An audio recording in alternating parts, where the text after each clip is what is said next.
तत्व कौमुदी की टीका सहित चल रहा है। इस सांख्य तत्व कौमुदी में अभी तक प्रारंभ प्रथम श्लोक में और द्वितीय श्लोक में इस ग्रंथ की सार्थकता अर्थात इस ग्रंथ को जानने के लिए ज्ञान में सभी की प्रवृत्ति होगी, इसमें प्रवृत्ति का प्रतिपादन किया गया। तृतीय श्लोक में जो सांख्य का सिद्धांत है उस सांख्य के सिद्धांत को संक्षेप रीति से बताया गया। अब जो यह बताया कि मूल प्रकृति प्रकृति सप्त षोडश प्रकृति, इसमें सांख्य सिद्धांत का संक्षेप से प्रतिपादन करके कोई भी प्रमेय प्रमाण के अधीन होता है तो चौथे और पांचवें कारिका में प्रमाणों का सामान्य स्वरूप और उनका लक्षण किया गया। तत्पश्चात षष्ठ कारिका में भी अभी इसमें किसके द्वारा सिद्धि होती है उसका निरूपणार्थात जो अनुमान से जिसकी सिद्धि नहीं होती उसकी आगम से सिद्धि होती है बताया। अब ये कौन सा पदार्थ है जिसकी क्यों साक्षात उसका ज्ञान नहीं होता, उसके सात्विक कारिका में ज्ञान न होने के कारणों का प्रतिपादन किया गया। आठवें कारिका में भी यहाँ पर उसी स्वरूप से उसका अनुपलब्धि क्यों होती है और उपलब्धि कैसे होती है उसका प्रतिपादन करके सातवें का 9वें कारिका में सत्कार्यवाद सिद्ध किया गया। तत्पश्चात दशम, एकादश इत्यादि जो कारिकाएं हैं इसमें जो दशम कारिका है उस कारिका में व्यक्त कैसा है अव्यक्त कैसा है। 11वें कारिका में भी उसी अव्यक्त का प्रतिपादन करके यहाँ पर त्रिगुणमय के विषय सामान्य मचेतनम रसोधर्मे व्यक्तम तथा प्रधानम, इस तरह से इनका स्वधर्म बताया और पुरुष के साथ वही धर्म बता करके आगे यहाँ पर गुणों का निरूपण किया गया जो प्रकृति में विद्यमान रहते हैं। व्यक्त के जो गुण है और अव्यक्त के जो गुण है उसका प्रतिपादन करने के पश्चात अब जो पुरुष है उस अव्यक्त की सिद्धि के लिए चतुर्दश में प्रमाण बताया गया, क्योंकि व्यक्त तो प्रत्यक्ष से सिद्ध है, बस अव्यक्त की सिद्धि के लिए 14 15 और 16 में प्रमाण बताया गया, कुछ हेतु बताया गया। सप्तदश इस तरह से कथन करने के बाद 17वें श्लोक में पुरुष की सिद्धि के लिए हेतु बताया गया। अब 18वें श्लोक का हम आरंभ करने जा रहे हैं। इसमें पुरुष की सिद्धि करी गई। पुरुष की सिद्धि के पश्चात वह पुरुष एक है कि अनेक है, पुरुष में भेद का प्रतिपादन करने के लिए आगे के ग्रंथ का आरंभ होने जा रहा है। उसे हम देखते हैं। तदेव पुरुषास्तित्व प्रतिपाद्य सह किम सर्वशरीरेषु एकः किम अनेकः प्रतिक्षेत्रम् इति संशय तस्य प्रतिक्षेत्रम् अनेकत्वम् उपपादयति। तद एवं अर्थात इस प्रकार पुरुषास्तित्व प्रतिपाद्य, पुरुष के अस्तित्व का प्रतिपादन सप्तादश कारिका में बताया गया। इस तरह से पुरुष के अस्तित्व का प्रतिपादन करके सकिम सर्वशरीरेषु एकः, वह पुरुष प्रत्येक शरीरों में एक है, अथवा किम अनेक, अथवा अनेक प्रतिक्षेत्र, प्रत्येक क्षेत्र में प्रत्येक शरीर में अनेक है। तस्य, अब ऐसा संशय होने पर, इति संशय, ऐसा संशय होने पर तस्य प्रतिक्षेत्रम अनेकत्वम उपपादयति। तस्य अर्थात पुरुषस्य प्रतिक्षेत्रम अनेकत्वम उपपादयति। प्रत्येक क्षेत्र में अनेकत्व को प्राप्त होता है। वस्तुतः वेदांत शास्त्र में इसका एकत्व ही है। सांख्य शास्त्र में यह अनेक है, वेदांत शास्त्र में उस वह नित्य है, सर्वगत है, सूक्ष्म है, कूटस्थ है, दोष रहित है, एक है, लेकिन माया रूपी शक्ति से वह अनेकत्व को प्राप्त होता है। वेदांत शास्त्र में यह सिद्धांत है। सांख्य शास्त्र में उसका अनेकत्व बताने के लिए श्लोक दिया। जनन मरण करणानां प्रतिनियमाद युगपत् प्रवृत्तेश्च पुरुष बहुत्वं सिद्धं त्रैगुण्य विपर्ययाच्चैव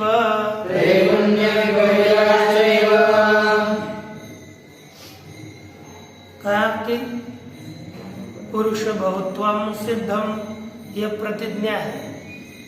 पुरुष बहुत्वम सिद्धम, पुरुष का अनेकत्व बहुत्व सिद्ध हुआ। कैसे? तो देखिए, जनन मरण करणानां प्रतिनियमा, क्या लिखा? जनन मरण करणानां प्रतिनियमात्। जनन अर्थात उत्पत्ति, मरण अर्थात मृत्यु, करण अर्थात इंद्रिया। इनमें प्रतिनियमात, जैसे प्रति शरीरम भिन्नत्व नियम दर्शनात्, प्रत्येक शरीर में इसके भिन्नत्व का नियम देखे जाने से यह शरीर, जैसे प्रत्येक शरीर में यह आत्मा भिन्न भिन्न है, इसका नियम देखा गया है, ये एक नहीं है। इसलिए पुरुष जन्म, प्रत्येक शरीर का जन्म भिन्न है, मरण भिन्न है, और इंद्रियां भी ये भिन्न है। इसलिए जन्म, मरण, इंद्रिया ये प्रति शरीर में भिन्न देखे जाने से पुरुष भी प्रति शरीरम आत्मा भिन्न प्रति शरीर में आत्मा भिन्न ही है। देखो ये तीनों भी एक नहीं, जन्म मरण और इंद्रिया भिन्न है। यदि ये शरीर भिन्न है तो उन प्रत्येक शरीर में रहने वाले जन्म मरण इंद्रिया भी भिन्न है। उसी तरह उसमें रहने वाला जो पुरुष है वह भी भिन्न ही है इनकी तरह। इसलिए कहा पुरुष बहुत्वम सिद्ध। और दूसरे देते अयुगपत प्रवृत्तिश्च, प्रत्येक पुरुषों के युगपत प्रवृत्ति नहीं होती, अयुगपत होती है। एक की प्रवृत्ति हुई तो दूसरे की प्रवृत्ति नहीं होती, दूसरे की प्रवृत्ति भई तो तीसरे की प्रवृत्ति नहीं होती। प्रत्येक शरीर में प्रवृत्ति वे अलग अलग है। प्रवृत्ति भिन्न होने से क्या बताया गया? प्रत्येक शरीर में प्रवृत्ति भिन्न भिन्न है, क्योंकि इसकी प्रवृत्ति भिन्न, ये ऐसा नीचे ऐसा बैठ लेता है कि नहीं कृष्णा? एक ऐसा बैठ लेता है, एक ऐसा बैठ लेता है, एक ऐसा बैठ लेता है। हाँ ऐसा। अब ये होता है कि नहीं? एक तो बैठे बैठे ऐसे करके सो भी जाता है। प्रत्येक शरीर में प्रवृत्ति भिन्न भिन्न होती है ना, होती है कि नहीं? तो इस प्रत्येक अलग अलग की और अलग अलग शरीरों में प्रवृत्ति भी सबकी एक जैसी नहीं होती। यदि सभी देहों में पुरुष एक ही होता तो सबकी प्रवृत्ति एक ही हो जाती।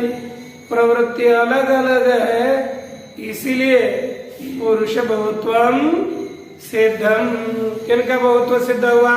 पुरुष का बहुत्व सिद्ध हुआ। बहुत्व अर्थात अनेकत्व अर्थात अनेक संख्या है ना, अनेक संख्या।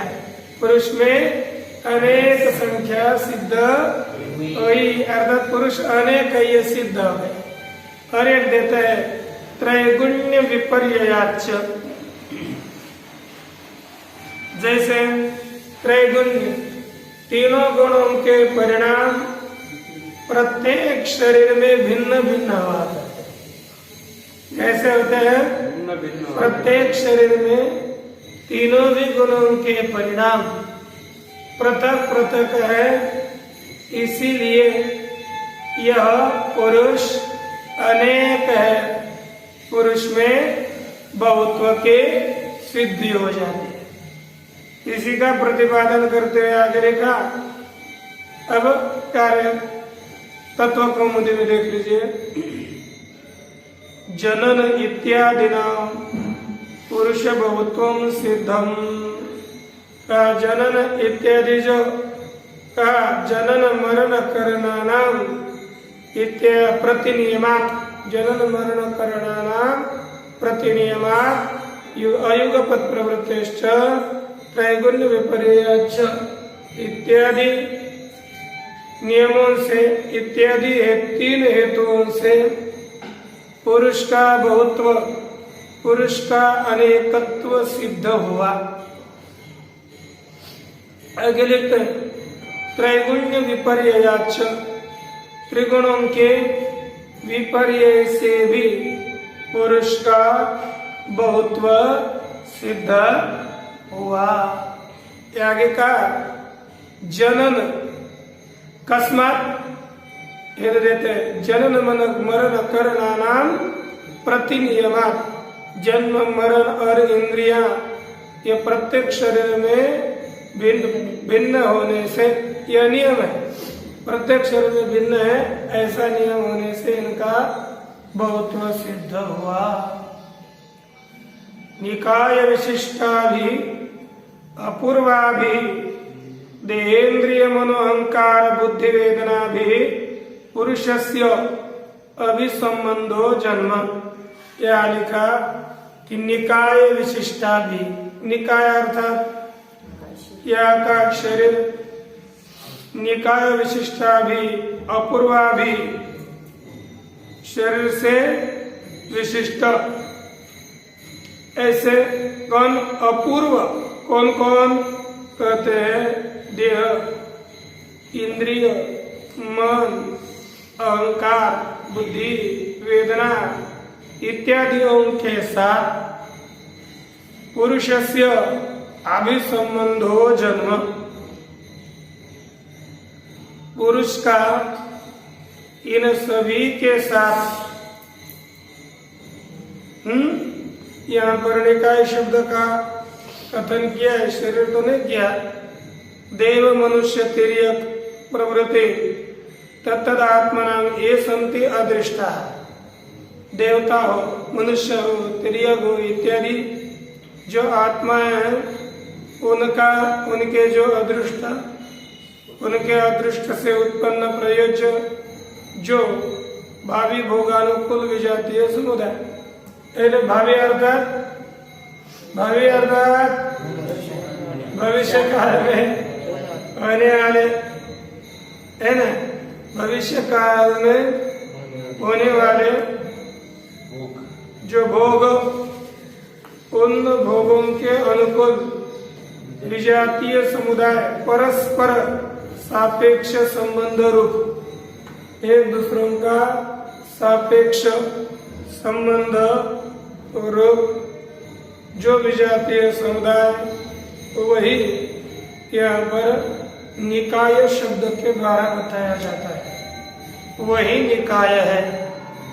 तद विशिष्टादि अर्थात पहले बताए हुए भावी भोग कारणीभूत जो विजातीय समुदाय से युक्त कौन कौन है?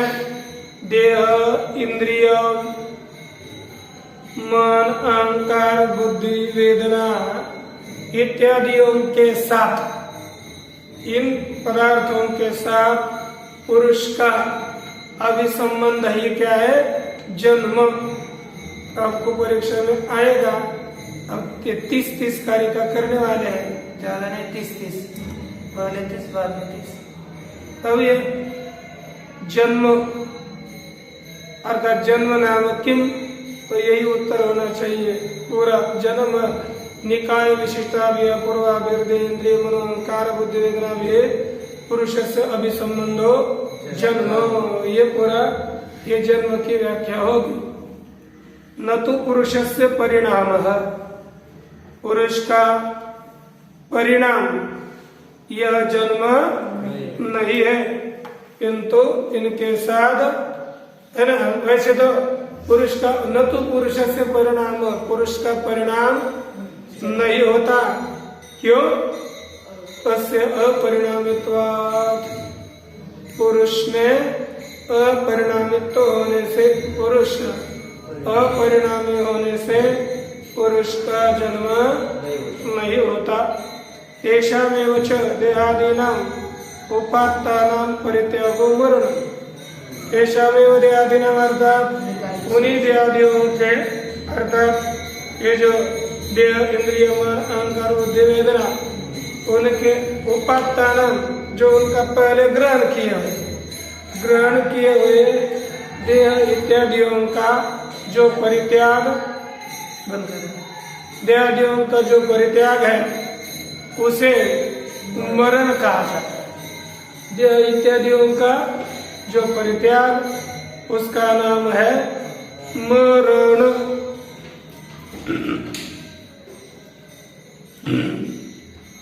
मरण की भी व्याख्या बताइए। ग्रहण किए हुए देहादियों का परित्याग ही मरण है। न तो आत्मन विनाश, आत्मा का विनाश नहीं होता, देहादियों का त्याग यही मरण कहलाता है। तस्य कूटस्थ नित्यत्वात्, वह कैसा है? वह कूटस्थ नित्य होने से। करणानि बुद्ध्यादीनि त्रयोदश, करण कितने हैं? बुद्ध्यादि 13 करण है, बुद्धि इत्यादि 13 इंद्रियां हैं। तेषां जन्म मरण करणानां प्रतिनियमो व्यवस्था, तेषां जन्म मरण करना, वे जो उन बुद्धियादियों का जो जन्म मरण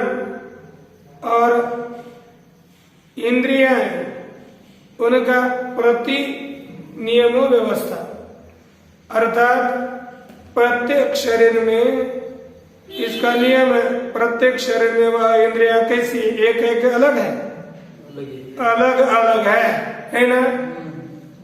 कैसे ऐसे पैर में था, प्रत्येक शरीर में इंद्रिया कितनी है? अलग अलग है।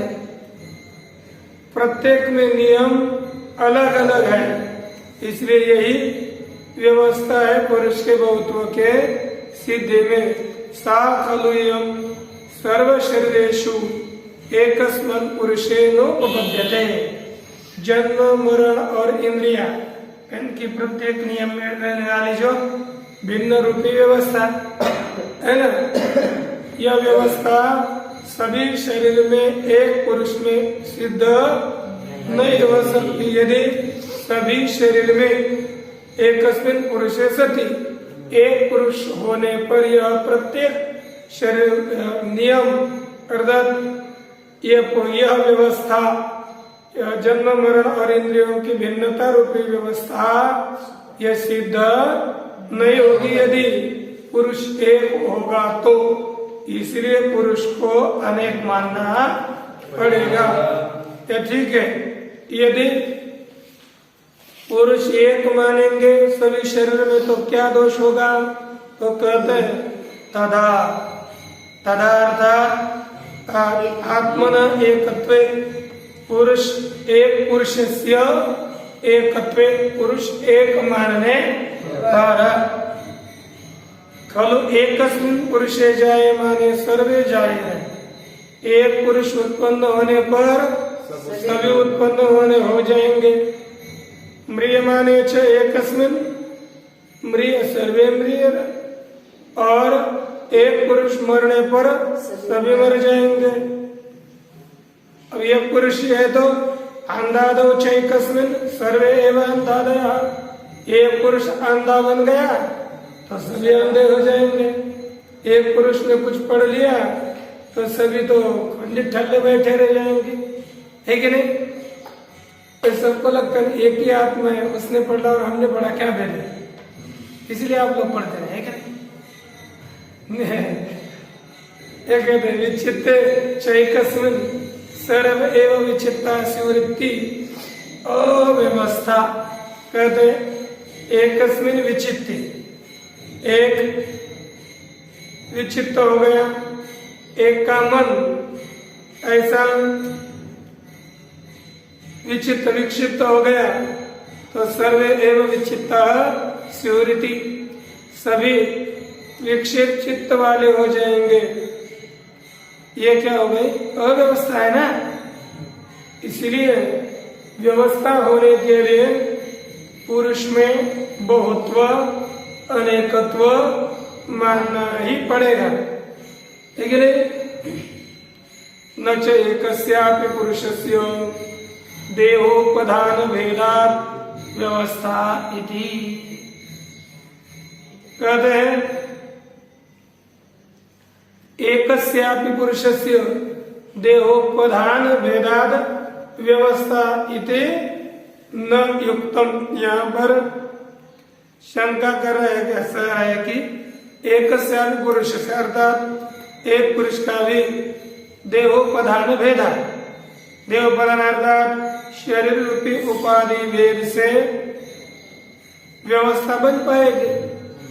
शरीर अंदर नहीं मानते, शरीर को एक नहीं मानते। शीशा शरीरावच्छेदन जो पुरुष है, जैसे तत्शरीरावच्छेदन उसका जन्म है तो ये तत्शरीरावच्छेदन मृत्यु है।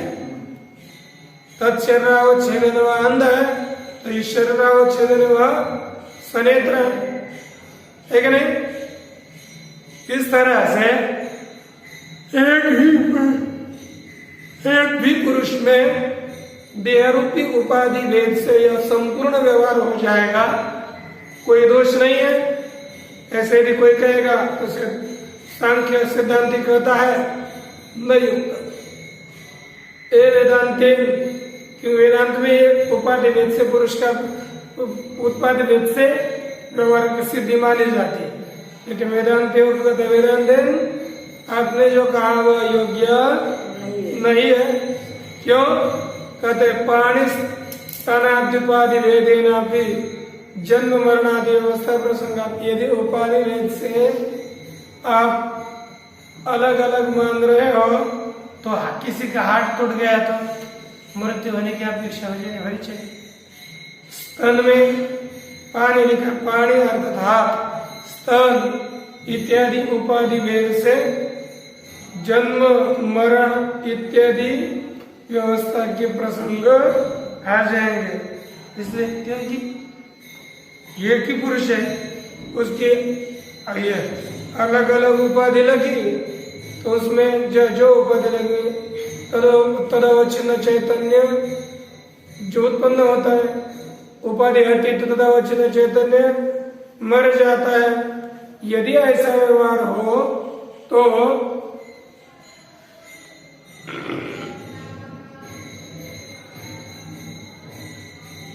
स्तन इत्यादि भेद से भी जन्म मरण इत्यादियों की आपत्ति आ जाएगी। लेकिन ऐसा तो होता नहीं पाणो वृकणे जाते व स्तनादो महत्यो युवतिर मृता जाता व भवति।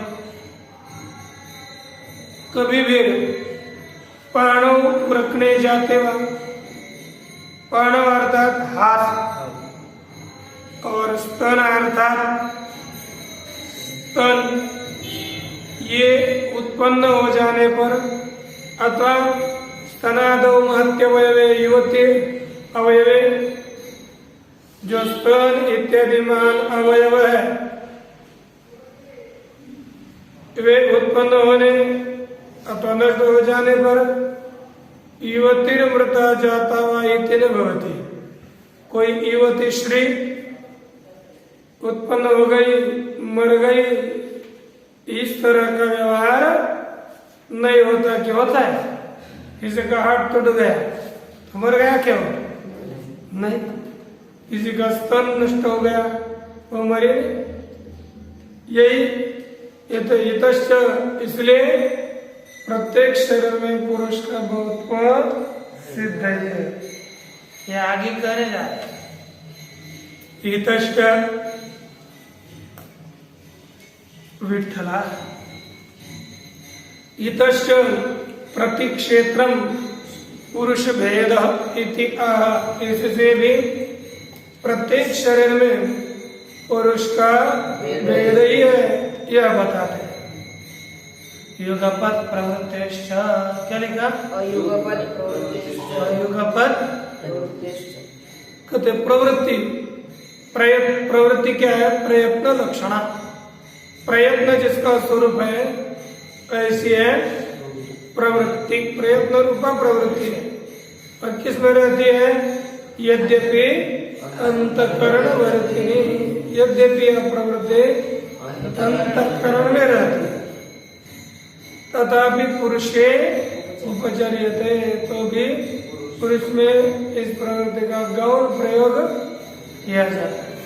कैसा गौण प्रयोग किया जाता है? गौण प्रयोग किया तथा च तस्मिन् एकत्र शरीरे प्रतीयमाने स एव सर्व शरीरेषु इति सर्वत्र प्रतीयते। और कहते हैं तथा च अर्थात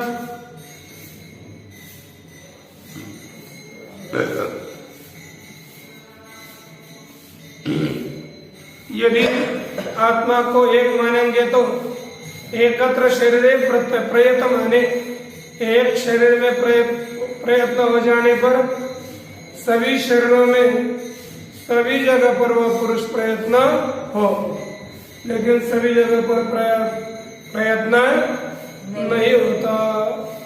ततश्च सर्वाणि एवं शरीराणि युगपत् है, और उससे सभी शरीरों का युगपत् संचलन कर देगा,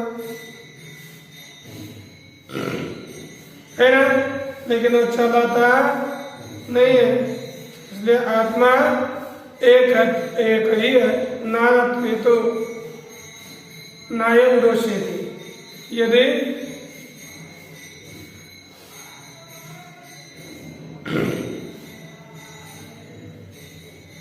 पुरुष को नाना मानोगे, नाना अर्थात अनेक। अच्छा अनेक नाना नानी है ना। पुरुष को क्या मानोगे? अनेक। अनेक मानोगे तो क्या होगा? यह दोष नहीं आएगा। कौन सा दोष? युगपत चाल। हाँ, सभी शरीर में युग, एक शरीर में प्रवृत्त होने पर सभी शरीरों में युग प्रवृत्ति आदि उनकी आपत्ति नहीं आएगी। नहीं आएगी। इतश्च पुरुष भेद इतिहाह त्रैगुण्य विपर्याच, और इससे भी पुरुष में भेद है ऐसा कहते हैं। क्या है? त्रैगुण्य विपर्याच।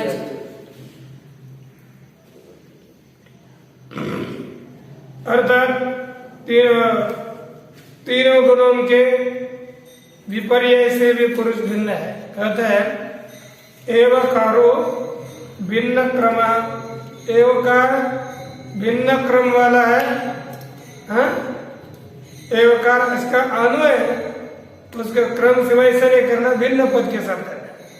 जैसे सिद्धम इत्यस्य अनंतरम द्रष्टव्य, अर्थात क्या लिखना है?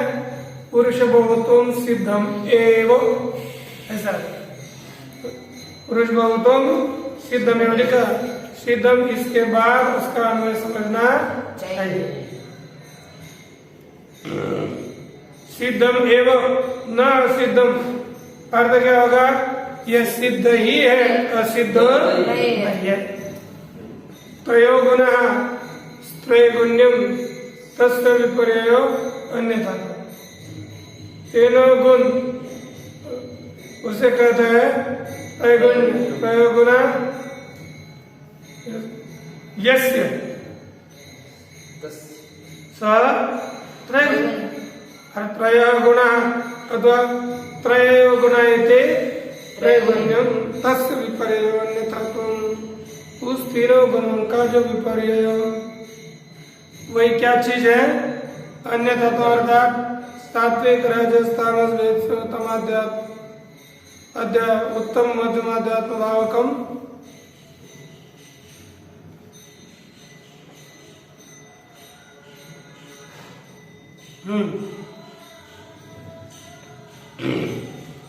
सात्विक राजस तामस इत्यादि भेद से उत्तम मध्यम इत्यादि प्राणियों में अधम, ऐसा प्राणियों में भेद सिद्ध हो जाता है।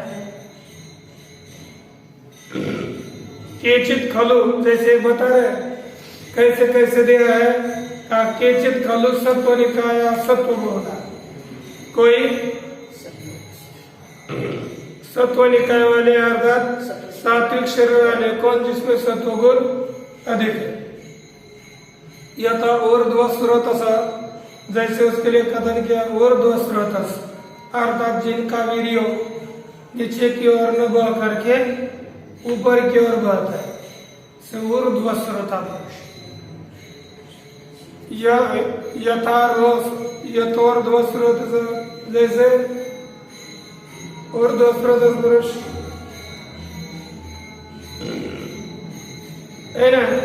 दूसरे बता रहे केचित रजो बोला, कोई रजो गुण जिनमें बहुत होता है, वो कैसे होते हैं? जैसे मनुष्य रजोगुण का अधिक में होता है। केचित तमो बोला, कोई लोग कैसे तमो बहुल है, अर्थात जिनमें तमोगुण अधिक है।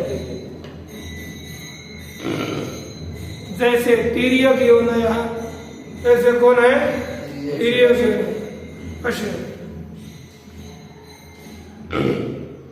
सोयम ईदृश त्रैगुण्य विपर्य अन्यथा भाव, वह यह तीनों गुणों का विपर्य ही अन्यथा भाव है। तेषु तेषु सत्वनिकायेषु न भवे, और सत्वनिकायों में ते है ना, तेषु तेषु सत्वनिकायेषु न भवे, सत्व शरीर में न हो।